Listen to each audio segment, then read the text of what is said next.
Okay, hello everybody, and thank you very much for the introduction, Kirk. So today, as you can be seen, my talk will be about securing mobile applications and about the MASVS, and I will also be giving you a glimpse about what might be happening or what will be happening to the project later in the year. So, of course, big thank you to all of our sponsors and the host, of course, for today. Otherwise, the conference would, of course, not be happening. So thank you very much for this. Quick introduction about myself. So my name is Sven, and I'm the technical director of WithSecure in Singapore. So we are specialized in penetration testing, red teaming, offensive security engagements. But why I'm here today is to share with you an update on the OWASP Mobile Security Testing Guide and the Mobile Application Security Verification Standard, a very long word, or very long term, and where I'm also involved in since 2016. So this will be the agenda. So first, I just want to give you a quick introduction about both projects so that we're all on the same page around the MSTG and MASVS. Then I want to give you some exciting news of the project regarding Google's ADA, the App Defense Alliance project. And then we'll be giving you an introduction of what we're doing at the moment in the project regarding the refactoring of our documents. Okay, so first, mobile security, the mobile security project and also the resources that we have created. So the thing is, we started this project in 2016. So the mobile security, okay, that's a bit, and the mobile security testing guide project was already there, but a colleague of mine and myself, we took it over in 2016. And we had a very ambitious goal back then, which was nothing less than to become the industry standard for mobile application security. And the idea was back then just that we have done a lot of mobile app penetration tests back then for banks and for a lot of other companies. And the thing is just there was a lot of confusion around vulnerabilities and also around risk ratings of vulnerabilities, if this is now really a risk or not in mobile, and how you actually verify certain things. And of course, there was a lot of information out there in books, in blog posts, in research projects, and something like this. But there was nothing that was combining everything together into a document that was actually accepted as the industry standard for testing. So for OWASP, you have, for example, the Web Application Security Testing Guide, or you have the OWASP Top 10, which is considered as the industry best practice for web applications. But back then, there was not really much that you would consider like this for mobile.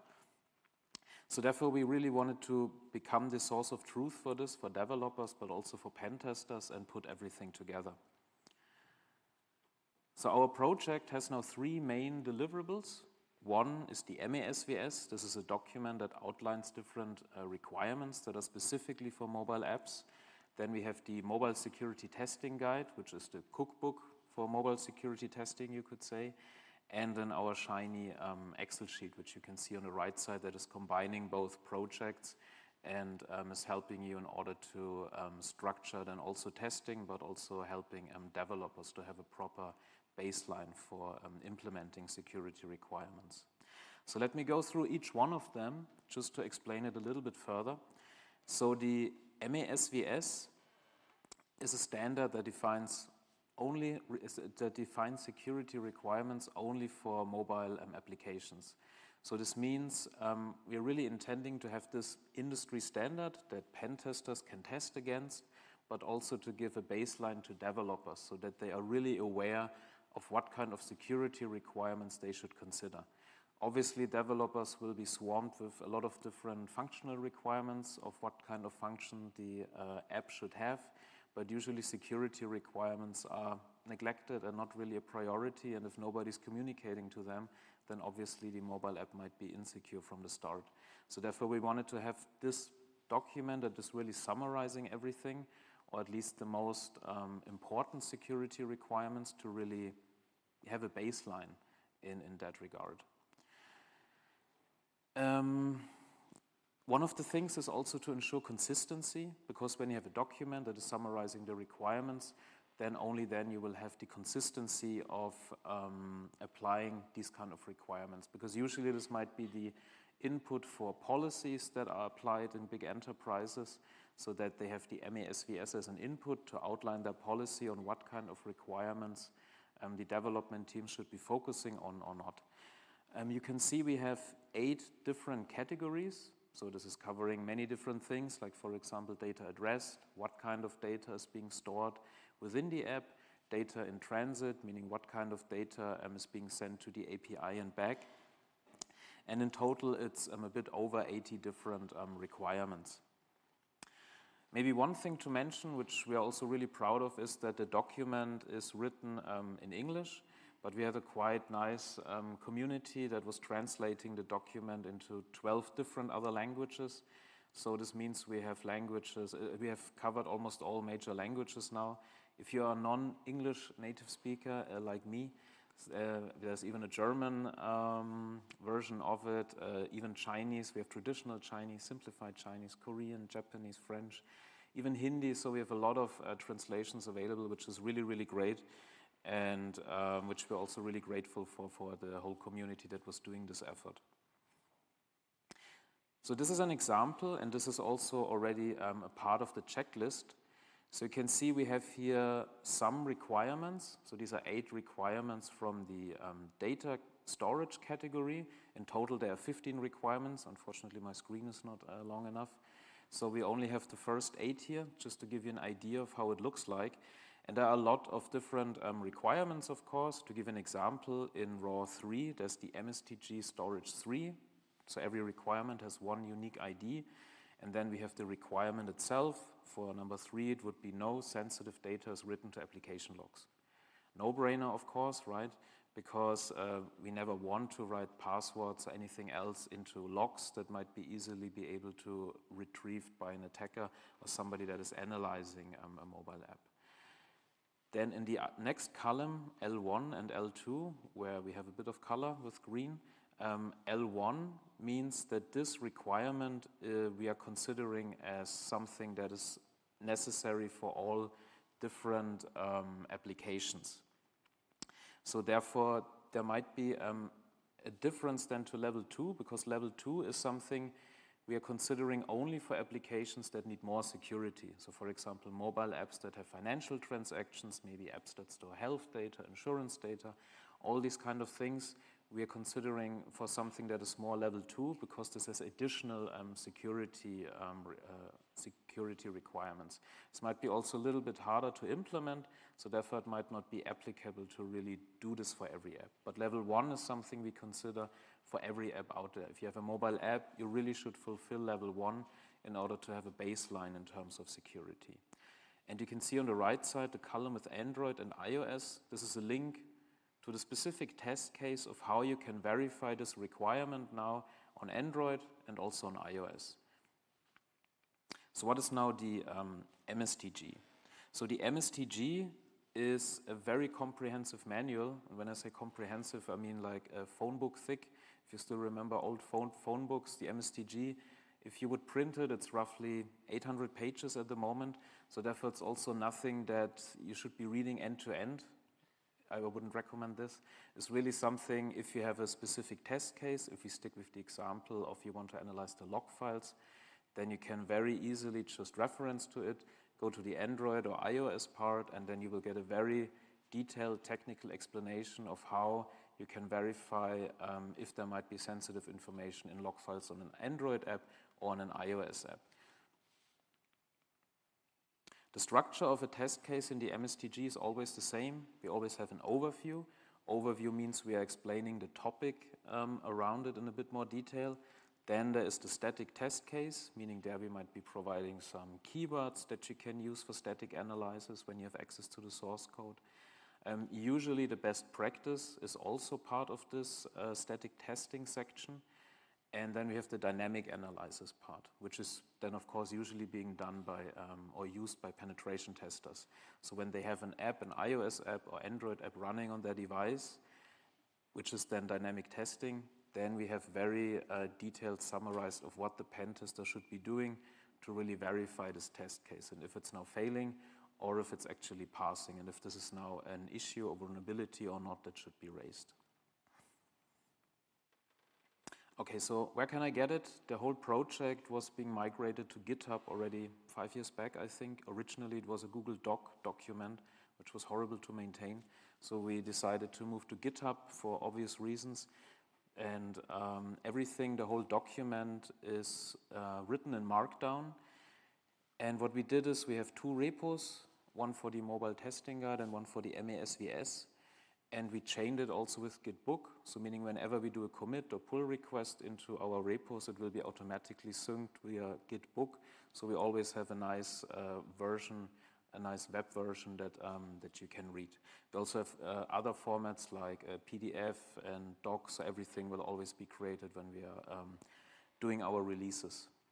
So therefore, feel free to use it, download it, and of course give us also feedback. You can always create an issue, of course, in our GitHub repo, and we're trying to come back to you as soon as possible.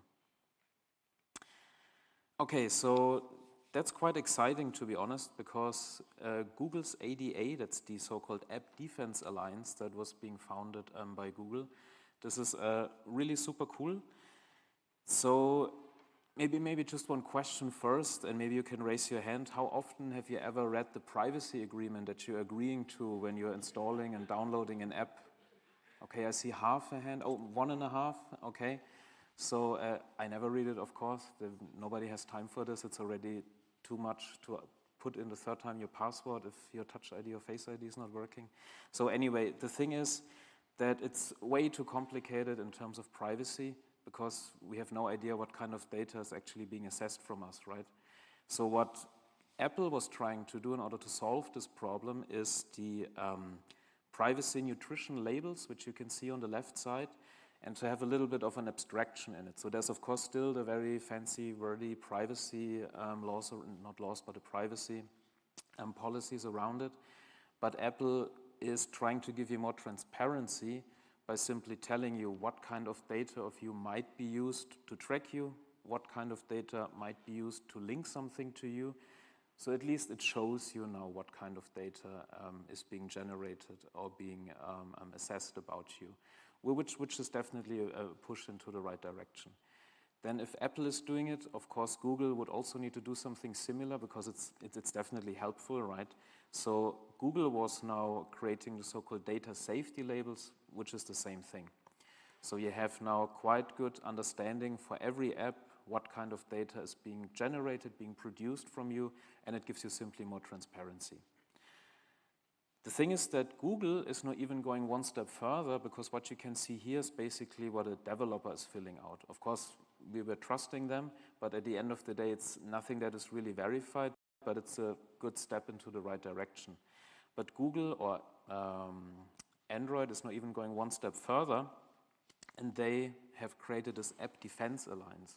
And this is also why I'm sharing this with you, because this is very exciting, that for this Google App Defense Alliance, what they're trying to do is they do not only have these privacy labels, but in the future, when you have your app assessed through an authorized lab, at the moment they're just a handful, because they're just starting this whole thing.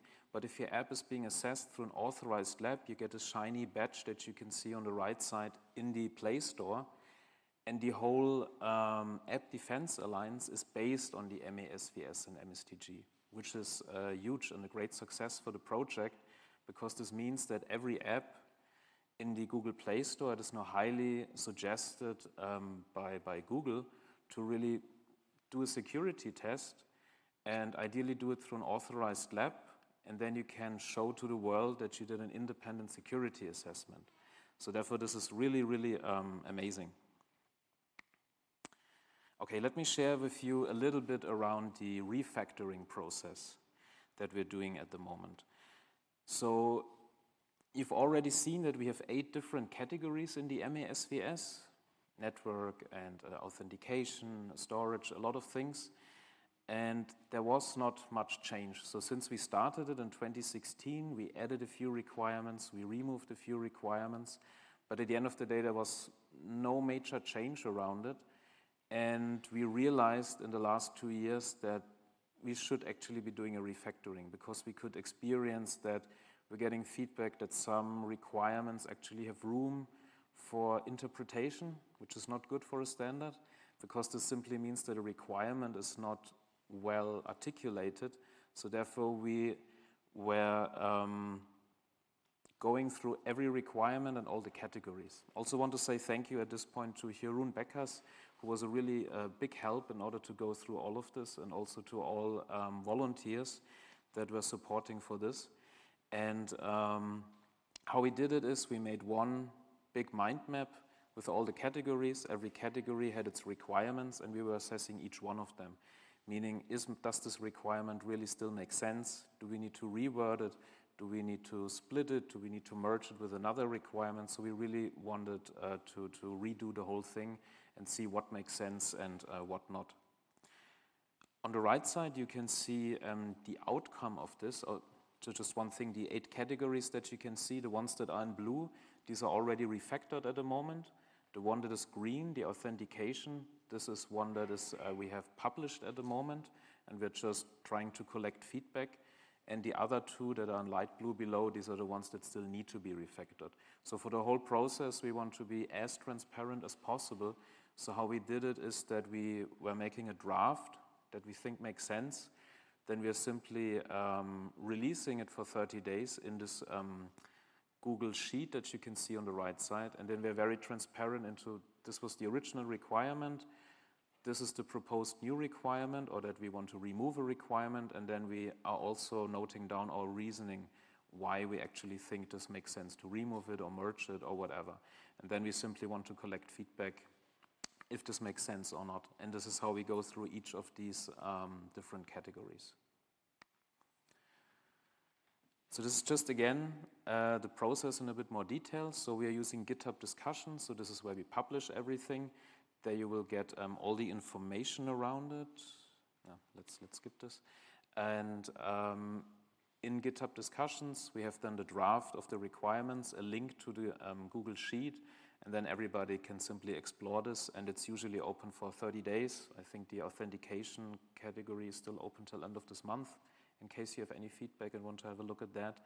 And then we simply move on with the next, and we hope that by end of the year we can achieve and release then also version 2.0 for this. Okay, so let me share with you a little bit our thought process behind when we were going through the refactoring. So to give you an example, this requirement is talking about how data is being stored on an iOS or Android device. So it's talking about a system credential storage. System credential storage facilities need to be used to store sensitive data such as PII, user credentials, or cryptographic keys. So there are a few problems in this requirement because it's talking about system credential storage, but this might already be an issue because there might be things like the Android account manager or maybe other things that might be used on mobile platforms, so therefore it's a bit too specific. The thing is that sensitive data, such as personal identifiable information, should also not be stored in the key store or in the keychain on iOS, because as the name implies, only the keys should be stored in there that are being used to encrypt or decrypt the information. So therefore, there are a few things that are a bit misleading actually in this requirement, and therefore we can consider this also as something that we want to at least reword. Then we have another one, MSTG storage 2, meaning no sensitive data should be stored outside of the app container or system credential storage facilities. So if you have an Android device, you will have external storage because you can put in an SD card, right? With these requirements, we were actually saying that this you shouldn't be doing, but this doesn't make much sense because a lot of apps are actually doing it, so you cannot forbid it because then you would always fail this requirement. So therefore, as long as the data is encrypted, even though it might be on external storage, it is still fine. So this is something that overlaps with one and is also something that we simply might want to redo. Oops. Okay. The last one was something that no sensitive data should be stored on the device, but that the data should always be on the remote endpoint, but no data should be on the device itself. You should just call for it, and then the data should be kept in memory. I mean, there's also almost no application that does this. This is like a very, this is a requirement that is very hard to implement and is simply a bit unrealistic also. And it's also more of an architecture decision that you cannot really verify properly as a test case. So therefore, in order to simplify all of these controls, and specifically with the storage, we would need to understand and narrow down the scope a bit further, meaning and the architecture. So is the data local? Is the data only available remotely, or is it hybrid? And in terms of the scope, what kind of data are we actually talking about? And it's really about user data, it's about authentication data, and everything around this that we want to cover as part of these requirements. So therefore, the initial 15 requirements that we had, we were therefore ending up now with 5. And let me just explain to you a little bit further how this was working. So we identified quite a few requirements where the developer is not being able to generate this kind of data because it's being done by the platform itself. So the developer cannot really influence it. Like for example, if a user is doing backups, then the user is doing backups, but it's doing backups from the data that is already there, so it's anyway covered already in the other requirements, how the data is being stored. But it's actually part of the platform, and it's being done by the platform. But the developer cannot influence it much. So therefore, we identified these requirements that we actually want to shift out of the data category. Then we had another one in crypto. So this one is something that we want to move into the crypto category because that simply makes much more sense. So therefore, a lot of requirements are now gone. And for the others, we have created a requirement, and there are still a few left. And these are things that we see as a test case, but not as a control. So therefore, we have a requirement or control, and this might have various different test cases. So for example, the existing MSTG storage 4, which is talking about if data was being sent to a third party, sensitive data, this is something we would consider for the test case, for the control, but shouldn't be a control by itself, for example. Okay, so this was around the MASVS, then about the MSTG. So you can see on the left side how it's currently being done. So the blue boxes are the requirements that we're having or controls, and the yellow box is a test case in the MSTG.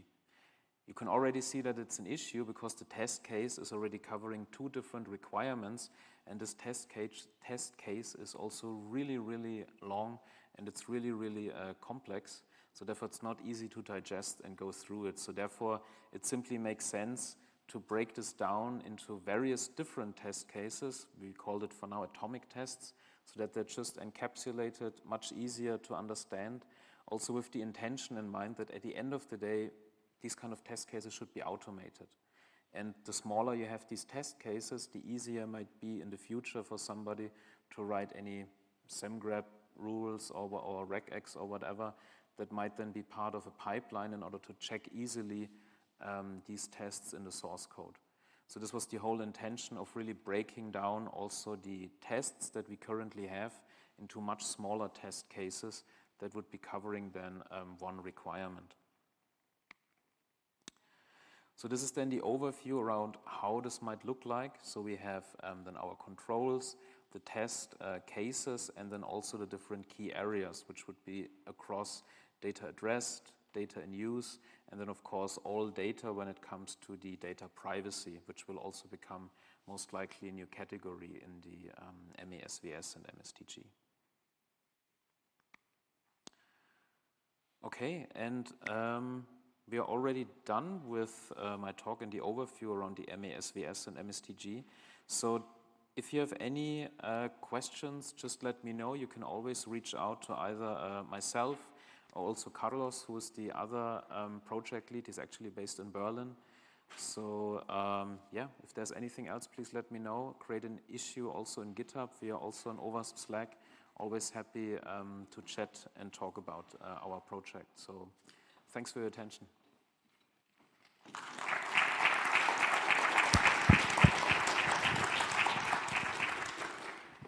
Thank you very much, Sven, and our community thanks you and the other volunteers for contributing to those projects. They're really useful resources for the whole community. Yeah, thank you for coming to New Zealand and doing this talk. Thank you very much.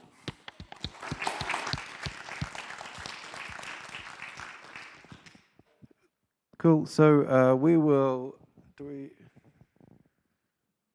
Sorry, I don't know if we have time to kill. No. 3 minutes. We do actually have 3 minutes. I should have actually checked my watch before standing up. Does anyone have questions for Sven?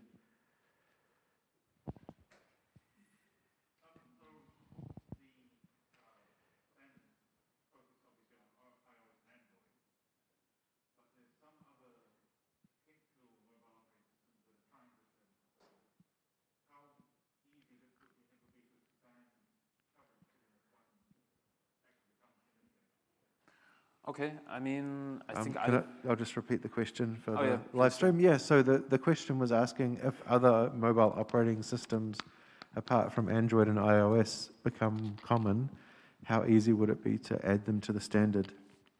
Okay, I mean, fair question. I mean, at the end of the day, at the moment, I think it's 99% split between iOS and Android. But the thing is that the requirements itself, they are definitely OS agnostic. So if we go back to here, I mean, it's never really calling out anything specific that might only be available on iOS or only on Android.